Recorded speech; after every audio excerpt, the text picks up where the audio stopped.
कलिगंड आपन स्वागत मो सुजित आमे एक दृश्य देखु जे कि आपण मन में टांकुल उठेब कहीं ये गोटे दृश्य जे कि गैस टांकी रो अग्नि भयावह होता जे कि 6 खंड परिवार आज माने कहया गले से पूरा निर्वचन किंतु वास्तव कथा हूँ जे कि 6टा परिवार जे कि तांकर क्षयक्षति होती आकन जे कि बाहर पाई सुना रखिदे एवं किसी पैसा जे कि बाहर जाइए पिला काम करते से आसी फेरी घर को जेहेतु कि भौणी बाहर आगू अच्छी किंतु वास्तव कथा हूँ ये जो दृश्य आप देखुं रोम टांकुला दृश्य कहीं ये जो घर पड़ी ये गैस टांकी दृश्य जो कि आम अच्छु गड़पुट ग्राम पंचायत बीरकेशपुर ग्राम ये देखुं ये जो भाया परिस्थिति से बर्तमान क्षयक्षति ना टीवी जाइए असह पत्र सब नष्ट से एठी भी अच्छा देखिए कैमेरा पर्सन कहि जे कि अधिकारी आछन जो माने से माने इंक्वायरी करछंती से भी अच्छा कैमेरा पर्सन कहि से देखापी जे कि अच्छा देखो अधिकारी माने तन तन कर देखुं चेक कर अग्निशम विभाग आसते जे कि आसिकी जो पानी लिभेकी जाइछंती एवं जो अधिकारी मानक जे कि वीडियो ऑफिस रो जे आसला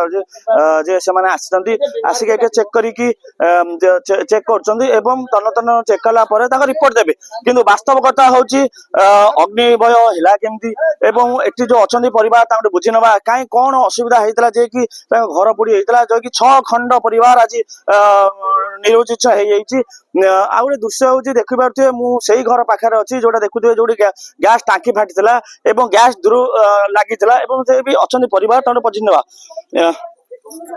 आज्ञा ना टे शकुंतला जेना आपण गोटे देखु गोटे दुखद गोटे घटना घर गोटे पोड़ी कौन कह केमी घटला कौन कह गैस सिलेंडर तो फाटिला कौन कह कि गाड़ी पाइलिनी कि किसी कर पाइलिनी आम माँ पुओ जाक दांड को पलि आइलु कई तो नथिले घरे क्या कहबू सकल जिनिस सब तो घरे से घरे सब चिंटा होता झील जिनस कर थोची बाहागर करी बैशाखरे आबे कौन करी मोर तो गला सब जाक आ कौन कह तुम जहाँ कर सरकारी अधिकारी आसछन से भी देखुछन एटी इनक्वायरी करिया पे आसिले एवं आपनकर क्षयक्षति केते टंकार होई लोकसान होई क्षयक्षति तुम तो जानुथब मुझे सकल जिनिस शोई जानुथब घर गला केते जिनिस नथुआ होइथब आ आपण परिवार घर भितर परिवार केते जण रहउन परिवार आमे जेडे अंश तो रहउछु कौन आज घर गोटे पूरी कौन आप केमिति कौन देखा कौन कले मु तो नई रे गाधौची नांगी रे आजासी दूध लेके जाउची मो घर के नाची मो बवन छट फट ही गडू सब आ कौन करबी आपण कौन नष्ट होई सब कौन नष्ट होई घर पे कबाट नाही द्वार बंद नाही आ कौन करबी आ कौन करबी जानो जाओ सब परिवार की जाई सब घर कुटा नडा मड़े किछु आले गले सरकारी अधिकारी भी आसले के ना आ मोर पिला मुझे रांड गाई न को मो स्वामी मारी गेला समस्या मु बड़ नार खा रही कौन करू केमती कौन कह आज्ञा ये तो सिरा तो होता दीप लगी गैस टांकी पाइप कटी फाटी जारु निया लगिगला आपण केते टका क्षयक्षति होई सेमिति कहि हबो केते टंका तो थिला आज्ञा सब जिनिस पत्र सब पड़ी जाइछि आ सरकारी अधिकारी आछन हां सब आछन्ती इनक्वायरी कले करिंती कहचंती आपण गोटे हां कहचंती तो कोन दरी भरी पहुंच करिवे बिल कहउछंती आउ कोन से अधिकारी आसिना ना फाइट आसन केतले आसले हां आस्तिले आज्ञा घर पुडिया 10-15 मिनिट ठी आधा घंटा ठी पहुंचले आज सकाळे खाइबा पे गैस टा लगे जाउतली जेतु हमर आज पत्र पड़तला जेजेगर से कल किसी नथिला गैस टा लगे गला बेले गैस टांकी टा जो हमर रेगुलेटर टू गैस टा सारे रेगुलेटर उठे दर गैस टा सेटू संजय अग्नि संजय धरि पगई अग्नि बाबा आस्तेले आगे आस्तेले आसीरा लोग टिके तांगर काहे ना आसिया को लेट होजी जेतु कोना से तवाट हो जाउची आसिया को तांगर लेट होजी बाटरे दुनिया हमसरे रहउची तापरे बे स्कूल पिला जो जाहुंती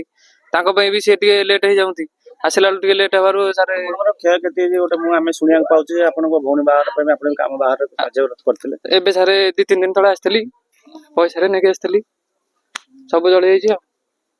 सेतरे घर पड़िवार हमको रिपोर्ट मिलला परे आरे जाइथिले स्पॉट को इंक्वायरी करके आछंती ଏବେ ଇଣ୍ଟରିମ୍ ମେଜର୍ସ ହିସାବରେ ଆମେ ତାଙ୍କୁ ପଲିଥିନ୍ ପ୍ରୋଭାଇଡ୍ କରିଛୁ। ତାପରେ ଆର୍ଆଇ ରିପୋର୍ଟ ଦେବେ। ଆର୍ଆଇ ରିପୋର୍ଟ ଆସିଲା ପରେ ଆମେ ଡିଷ୍ଟ୍ରିକ୍ଟ ଏମର୍ଜେନ୍ସି ସେକ୍ସନକୁ ପଠେଇବୁ। ତାଙ୍କର ଯାହା ବି ଏକ୍ସଗ୍ରେସିଆ ଅଛି ସେ ପାଇବେ। ସେ କହୁଛନ୍ତି ଯେ ଘରେ କହୁଛନ୍ତି ତାଙ୍କର ବାହାର ପାଇଁ କିଛି ସାବଧାନ ରଖିଥିଲେ ଏବଂ ଟଙ୍କା ଏବଂ ପଇସା ସୁନାର କିଛି ଗହଣା ଥିଲା ବି ସେ ସବୁ ନିଆଁ ଲାଗିଛି ନଷ୍ଟ ହେଇଯାଇଛି। ସେ ତ ପ୍ରପର ସ୍ପଟ୍ ଭେରିଫିକେସନ ପରେ ଜଣା ପଡିବ କଣ କେତେ କ୍ଷୟକ୍ଷତି ହେଇଛି, କିନ୍ତୁ ଆମ ହିସାବରେ ଯାହା ବି ତାର ରହିଛି ମିଳିବା ପାଇଁ ହାଉସ ଡ୍ୟାମେଜର ସେଟା ଆମେ ଏମର୍ଜେନ୍ସି ତରଫରୁ ଦବୁ ତାଙ୍କୁ। ଦେଖୁଥିଲେ ଇଏ ଗୋଟେ ଦୁଃଖ ଭରା କାହାଣୀ, କାହିଁକି ନା ଯୋଉ କି ଆମର ଗ୍ୟାସ ଟାଙ୍କିରୁ ଗୋଟେ ଭୟାବହ ଅଗ୍ନିକାଣ୍ଡ ହେଇଥିଲା ଏବଂ କ୍ଷୟକ୍ଷତି ବି ହେଇଛି। ଲକ୍ଷ ଲକ୍ଷ ଟଙ୍କାର କ୍ଷୟକ୍ଷତି ହେଇଛି ଏବଂ ସରକାରୀ ଅଧିକାରୀ ବି ଆସିଛନ୍ତି ସେ ରିପୋର୍ଟ ନେବା ପାଇଁ। ଏବଂ ଆଉ ଜିନିଷ ହଉଛି ଏ ଯୋଉ ଘଟଣା ଘଟିଲା ପରେ ବି ଯେ କି ଆମର ଫାୟାର ଷ୍ଟେସନ ବାଲା ଆସିଥିଲେ ଏବଂ 6ଟା ପରିବାରଙ୍କୁ କେବେ ସୁବିଧା ମିଳିବ ଏବଂ ସରକାରୀ ଅଧିକାରୀ କେବେ ୟା ପାଇଁ କାର୍ଯ୍ୟାନୁଷ୍ଠାନ ନେଇକି ତାଙ୍କ ପାଇଁ ଯୋଉ କ୍ଷୟକ୍ଷତି ହେଇଛି ତା ଆକଳନ କରି ତାଙ୍କୁ